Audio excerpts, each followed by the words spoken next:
가정폭력이 왜 일어날까 보통 생각을 해보면 제 생각에는 아마 그 피해자들을 자신의 소유라고 생각하는 개념 때문에 그런 것이 아니냐. 그렇기 때문에 자신의 폭력의 행위가 정당성을 가지고 있다라고 생각하는 경우가 상당히 많은 것 같은데요. 이 부분에 대해서는 어떻게 생각하시나요? 그쵸. 가정폭력은 일단 기본적으로 폭력입니다. 폭력은 폭력인 거죠. 네. 어떻게 미화해도 폭력은 폭력인 네, 네. 거예요. 폭력 발생에 가장 기저에 깔린 그 생각을 우리가 더듬어 보면 사실은 이제 힘의 문제인 거죠. 그래서 네. 힘을 많이 가진 사람이 힘을 적게 가진 사람을 통제하는 것. 그래서 제가 아까 가정폭력의 유형에서도 네. 방임이나 통제 이런 말씀을 드렸는데 힘을 많이 가진 사람이 자신의 생각이나 가치관, 태도 이런 것을 힘을 적게 가진 사람에게 강요하는 것. 네. 그다음에 그것이 안 되면 물리적인 어떤 힘을 행사하는 것, 물리적인 힘을 행사하는 것, 정서적인 어떤 힘을 행사하는 것, 성적인 힘을 행사하는 것, 그다음에 경제적인 힘으로 좌우하는 것, 이것을 가정 폭력이라고 생각하면 된다라고 할 때 내가 힘을 가지고 있기 때문에 함부로 해도 된다라고 네. 생각하는 일종의 이제 우리 가족원들은 내 소유니까 내 맘대로 해야 돼. 음. 내가 생각하는 게 옳으니까 다 나를 따라야 해. 그런 생각이 이제 하나 있고요. 네. 근데 사실은 또 폭력의 기저에는 공격성, 뭐 그런 심리적인 뭐 분노 조절이 안 되거나 그 사실은 그런 조건도 그 같이 가는 거죠. 네, 그래서 네, 네. 본인의 분노를 조절을 잘 못하시고 그거를 굉장히 공격적인 방식으로 표현하는 거. 이제 이런 거가 문제인데 왜들 이럴까요? 이렇게 이제 생각을 해보면 여러 학자들이나 그 실천 현장에서의 경험을 이렇게 토대로 볼 때 사실은 제일 그 중요한 원인은 폭력적인 가정에서 양육되는 거죠. 그래서 학습된다는 말씀이군요. 그렇죠. 그래서 이제 폭력과 관련해서는 세대 간의 전승 문제가 음. 굉장히 중요한 이슈입니다. 그래서 네. 자기가 어렸을 때 계속 부모님이 서로 아버지한테 어머니가 맞는 것을 이렇게 보면서 크신 분들은 목격하면서 네. 자기가 가정을 꾸려서도 당연히 내가 학습된 것이 그거밖에 없기 그렇죠. 때문에. 그렇죠. 네. 그러고 자녀들도 내가 주로 맞고 크고 아버지가 이걸 체벌이라고 했기 때문에 나의 자녀를 훈육할 때도 체벌을 네. 행하는 거를 자연스럽게 그러니까 생각하고 그 방법밖에 배운 게 없다라는 그렇죠. 것이죠. 네. 그래서 이제 어, 부모로부터 학습된 효과가 이제 가장 큰 부분이 있고요. 그다음에 이제 또 하나로는 이제 문화적인 영향이 있는 것 같습니다. 네. 그래서 아까 제가 이렇게 연속선상의 문제로 폭력을 이해하시면 좋겠다 이렇게 말씀을 드렸는데 어떤 사회에서는 가정 폭력을 굉장히 강력하게 네. 개입하는 사회가 있고 우리 사회는 좀 다소 늦은 감이 있는데 1990년대 후반부터 이제 가정폭력에 대한 이제 네. 개입 체계 이런 거를 마련하면서 그 전까지는 아마 지금 50대, 60대, 음. 70대 이러신 분들은 네. 억울하다 이런 생각을 하시는 네네. 가장들이 많이 있으셔요. 네. 자기 어렸을 때 젊었을 때 부모님들 다 그렇게 해도 아무도 뭐라 안 했는데 지금 뭐 여권 신장이네 뭐 이런 얘기 나오면서 네. 느닷없이 이걸 가정폭력이라고 하는 사회적 분위기가 문제다 뭐 이렇게들 생각하시는 경우도 있는데 네. 사실은 이제 우리 사회가 인권에 대한 인식이나 폭력에 대한 그 인식이 네. 상당히 이제 달라지면서 이 그 가정 폭력에 대한 정의가 네. 좀 더 강화된 그런 부분이 있습니다. 네네. 그래서 우리 사회가 폭력을 용인하는 정도 네. 그런 것들도 이제 영향이 있다고 음. 이제 말씀드릴 수가 있고요. 네. 그 다음에 이제 또 사실은 어떤 부분에서는 그냥 본인의 그 분노 조절 장애라고 하지요. 요즘 그 가끔 기사로도 네네. 많이 접하시는데 성격적으로 기질적으로 본인의 분노를 주체하지 못하시는 분들이 있어요. 그러니까 이제 병리적인 증상들이 있어서 그렇다라고 그렇죠. 이야기하는 것들. 그런 부분을 보통 이제 뭐 한 뭐 3% 미만의 분들의 네. 경우에는 다른 어떤 조건보다 그냥 그런 어떤 그 본인의 분노를 조절하지 못하는 분노 조절 장애 뭐 이런 얘기를 하시는데 이제 그 가정 폭력에서 위험한 거는 제 생각에 보통 다른 사람의 타인에 대해서 이런 분노 조절을 못하고 네. 이렇게 그 나타내면 그게 뭐 처벌받고 형사처벌받고 네. 하는 거가 이제 자연스럽게 받아들이는데 가족원들한테 행할 그쵸. 때는 네. 그 굉장히 그 미워하는 상황이거든요. 그러니까 내가 너의 잘못을 고쳐주려고 네가 청소를 제대로 안 해놔서 네가 밥을 제대로 안 해놔서 식사 준비를 제대로 안 해서 네. 이런 어떤 빌미를 네. 가지고 자녀한테 네. 학대를 할 때도 네가 공부를 안 해서 성적을 못해서 공부를 잘하게 하기 위해서 이런 어떤 이유를 붙여서 폭력을 이제 행하는 상황이 되는 거죠. 네. 그래서 이렇게 여러 가지 조건이 좀 복합적으로 작용을 하는데요. 흔히들 이 그 원인과 관련해서 학력이 낮고 또 뭐 가난하고 뭐 스트레스가 많은 상황이고 이런 상황적인 조건들도 언급들을 네, 하시거든요. 그러니까 제가 알고 있는 흔히들 가정폭력에 대한 잘못된 인식이라고 하면 경제적인 수준이 낮거나 학력이 낮은 사람들 그리고 뭐 임산부들은 폭력에 노출되어 있지 않다 아니면 가해자들이 그 술이나 약물을 복용했기 때문에 폭력을 행사한다 아니면 아까 금방 말씀하셨듯이 그 원인 제공을 했기 때문에 폭력이 발생하는 거다라고 하는 그런 그 잘못된 인식들이 우리 사회에서 굉장히 팽배해져 있는데요. 그 중에서도 가장 우리가 그 잘못 생각하고 있는 것들이 무엇일까라고 생각을 해본다면 가정 폭력이라는 것은 개인의 문제이기 때문에 타인이 관여할 수 없는 문제다라고 생각하는 것이 가장 큰 문제인 것 같습니다. 그래서 가정 폭력이 신고가 돼서 경찰이 출동했다가도 이건 개인의 문제이니까 간섭하지 말아라 라고 해서 되돌아가는 경우들도 종종 있다고 얘기를 들었어요. 그러면 우리가 현행법상 가정폭력에 대해서 보다 적극적으로 개입해서 수사할 수 있는 방법과 제도적으로 보완해야 될 것과 개선해야 될 것이 있다면 뭐가 있을까요? 지금 한 목사님께서 굉장히 중요한 언급을 해주셨는데요. 네, 우리 사회에 지금 가장 심각한 제 생각에 네. 심각한 그 생각, 네. 인식, 잘못된 이런 인식? 잘못된 인식은 가정 폭력은 가정 안에서 일어나는 거고 네. 가정 안에서 누군가 그런 행위를 한 거는 나름의 이유가 있을 거다. 네. 예를 들면 말씀하신 대로 뭐 자녀의 잘못을 훈육하기 위해서 네. 아니면 부부간의 잘못된 내용을 뭐 고쳐주기 위해서. 고쳐주기 위해서 네. 뭐 이런 얘기를 하시는데 사실은 그 생각을 바꾸시는 게 상당히 중요한 것 같아요. 네, 그게 네. 뭐냐면 우리 사회에서도 이렇게 생각을 해보시면 체형이 없어진 지 굉장히 오래지 않아요? 그쵸. 우리 사극 같은 거 보면 뭐 곤장 50대에 처하노라 네. 뭐 그런 거 있었잖아요. 네네. 근데 지금은 누가 무슨 잘못을 해도 굉장히 다른 사람을 극단적으로 살해한 경우에도 그 사람을 그 체형을 가진 않잖아요. 네, 그쵸.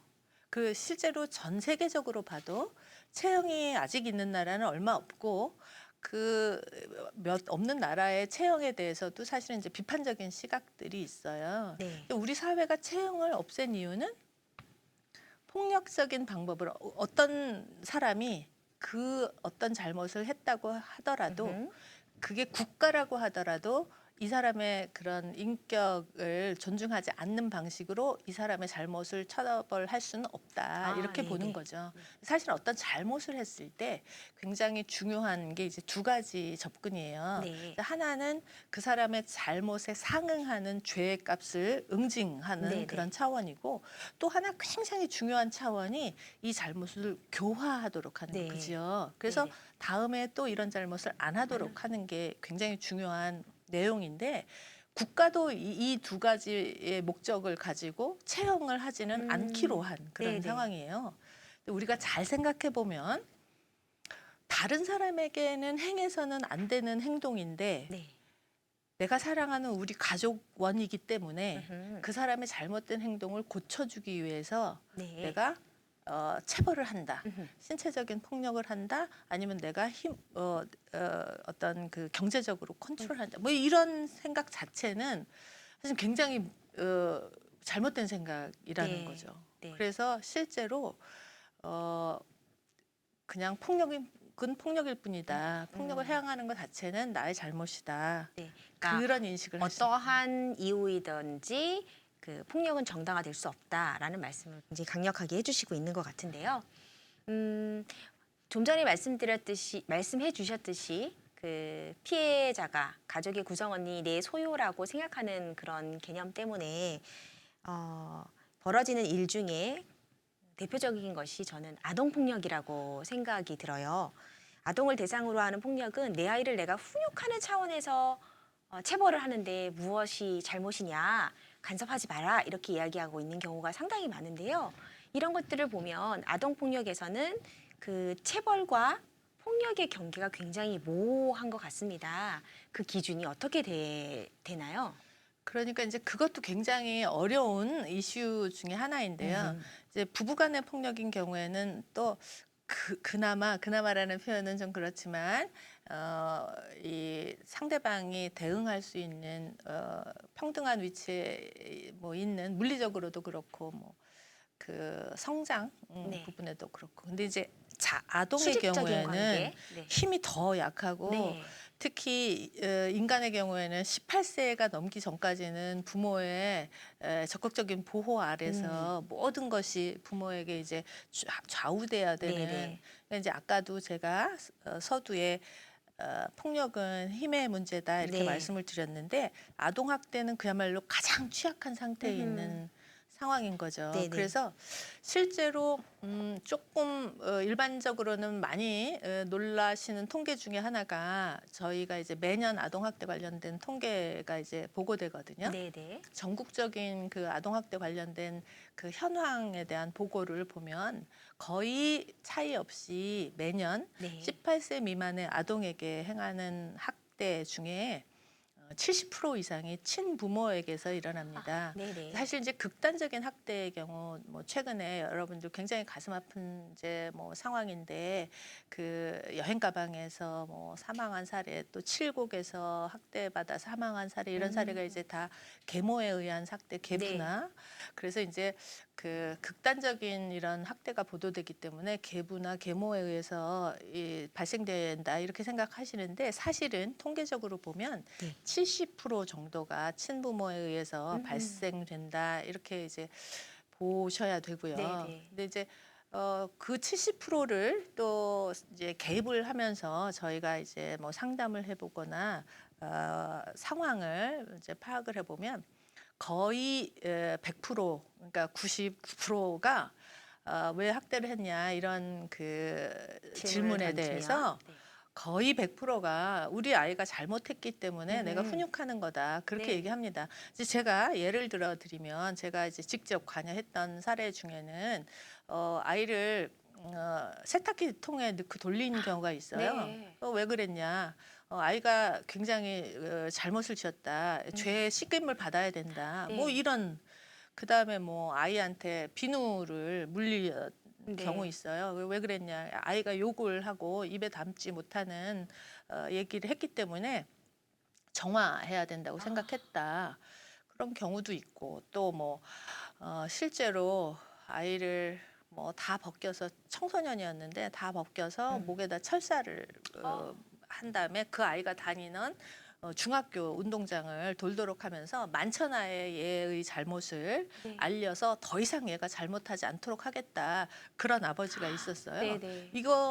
지금 이런 제가 또다시 극단적인 사례를 네네. 말씀드리는 우를 범한 것 같긴 한데 이런 사례들 모두 놀랍게도 이 부모님 스스로는 굉장히 당당하고 큰 소리로 나는 얘가 거짓말했기 때문에 얘가 잘못했기 때문에 이런 행동을 해서 얘의 잘못을 바로잡으려고 한다. 네네. 그렇게 답을 했거든요.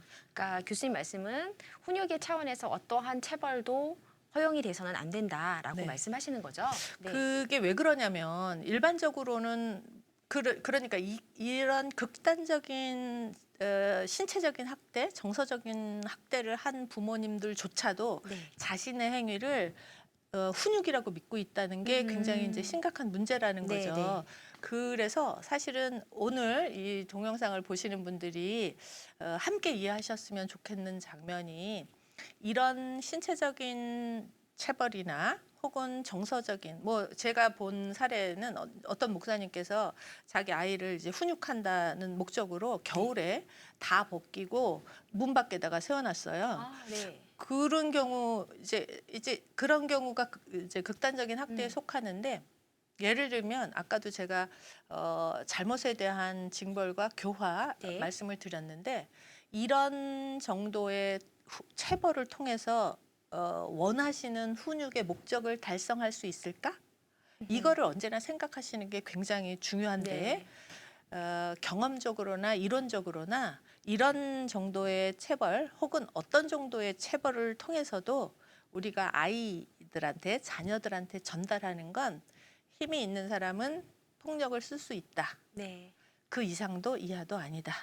네. 그다음에 여러분들이 여러분들의 자녀를 단지 맞는 게 무서워서 어떤 행동을 안 하도록 하는 자녀를 키우고 싶으실까요?